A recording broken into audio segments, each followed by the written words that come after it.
Safeguards are in place. So one thing I noticed right away looking at this is that this is set up for cutting some fairly thin stock as opposed to you know, a big bowl blank or something. And there's a little guard here that needs to be adjusted so that that blade is covered up. Keep your fingers out of it. And it's just a wing nut. It's quick and easy to do.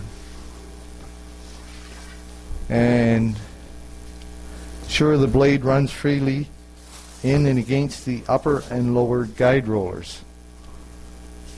So I'm sure you can't really see them from here, from there. So yeah. But you can do. The machine's not plugged in, so just make sure it runs free like that and you don't hear any noises. That's a good indication that everything's okay. And make sure there's not a lot of play there. Ensure the machine has been properly oiled. Well, I'm sure you guys don't have to worry about that because basically myself or Dave Roberts would look after that. Ensure the blade is under proper tension. Normally you guys wouldn't have to worry about that either because this blade is always under tension unless you're changing a blade. And I'm sure most beginners are not comfortable changing a blade, so I probably wouldn't even worry about that. If the blade breaks, usually I get a call and I come down the next day and put a new blade on. We've always left the tension on the blade, and it's never been a problem. Yeah, yeah. Everybody has their own idea of what kind of tension should be on there, and how many people here take the tension off there? That many. Well, I worked in not a machine shop, but we're in a shop at work and for 30 years, and we never ever took the tension off our bandsaw blades. I mean, it might be hard on the spring at the back. Maybe every 15 or 20 years you put a new spring in.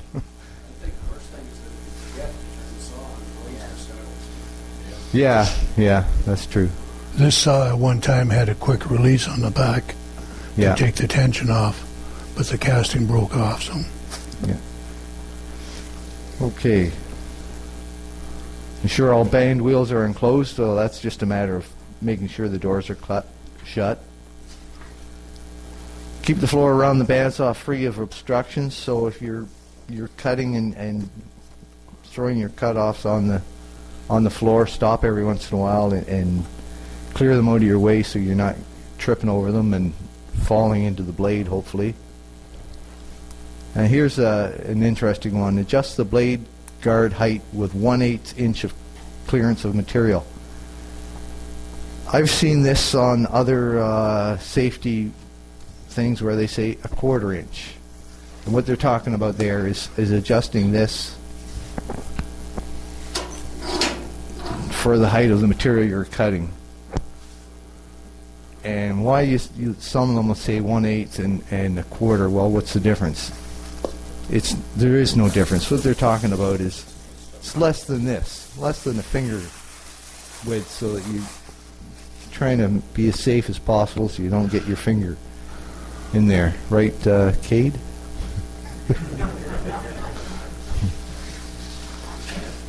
Although I don't think that's what happened with Cade. I think he was pushing from in behind the blade.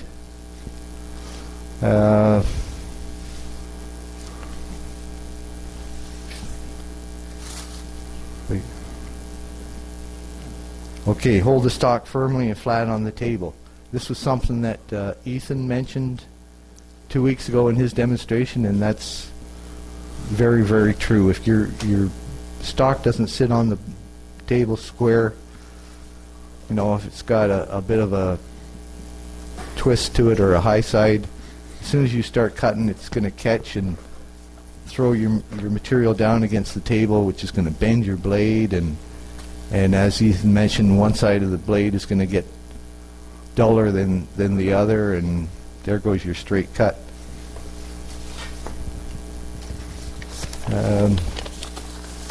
Do not attempt to back the stock away from the blade while the saw is in motion. If it binds or pinches on the blade. So if it binds or pinches on the blade, shut the saw off, wait for it to stop. What I've done at times is got like a thin screwdriver blade or a putty knife and twist the cut a little bit wider and then back it out. If you don't, you try to pull it out with the blade stuck in the wood, it's going to come off your wheel, and then you're going to have to start all over again and try and get the machine adjusted, and it can be a frustrating experience.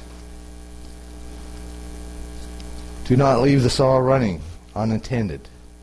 Well, that's obvious. If you're not using it, shut it off and keep everybody else safe. How many people here have their own bandsaw? Wow. Jeez, everybody's got one. I feel left out. Fred's got 3 of them.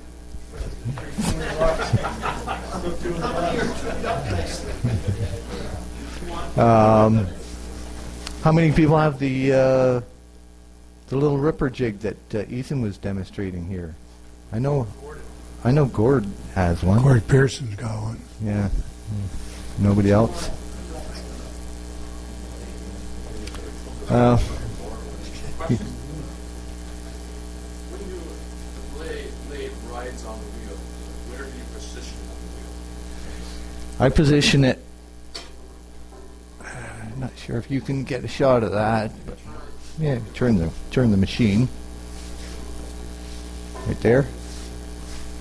So the gullet of the blade, which is the deepest part of the tooth, should be approximately in the middle of the wheel. So the gullet is in the middle of the wheel? Yes. Yes. Well, your tire's also rounded it's over. Crowned, right. So theoretically, You're not in the center of the wheel. Your blade is not in the center of the gullet. It's in the whole. yeah, that's right. You're not looking at the width of the blade. You're looking at the tooth and trying to get that. And it looks like it's pretty close there right now. I mean, you're not going to get in there with a micrometer and measure it or anything. It's just drifting? Yeah. So this is supposed to prevent drifting. The theory is, that if it's on the more forward of the crown of the wheel the teeth will point that way, or if you go back the other way on the crown, the teeth will be kind of pointed the other way, and that's theoretically where the drift comes from. You'll probably find that if you're cutting circles with your bandsaw, it will never cut straight again. Yeah, if you do a lot of circle cutting. So you should have a blade or for cutting circles. Yeah. Because you're wearing out one side all the time. One side gets duller, and yeah, if you're looking to do some nice straight rip cuts, then you might want to bring in your own blade, and because this blade gets used for everything. Yeah. But if you have one at home and you cut wall lines, don't try and cut lumber. Yeah. Well, depending on how good a cut you're looking for, too. If you're looking to cut thin veneer, then you probably should have a blade dedicated for that. But when you're cutting the circles, if you were cutting this round, it's not necessary to draw a perfect circle and cut it on here. All you need to do is lop the corners off straight, and it will do just as well. I thought you were doing the planer. Sorry.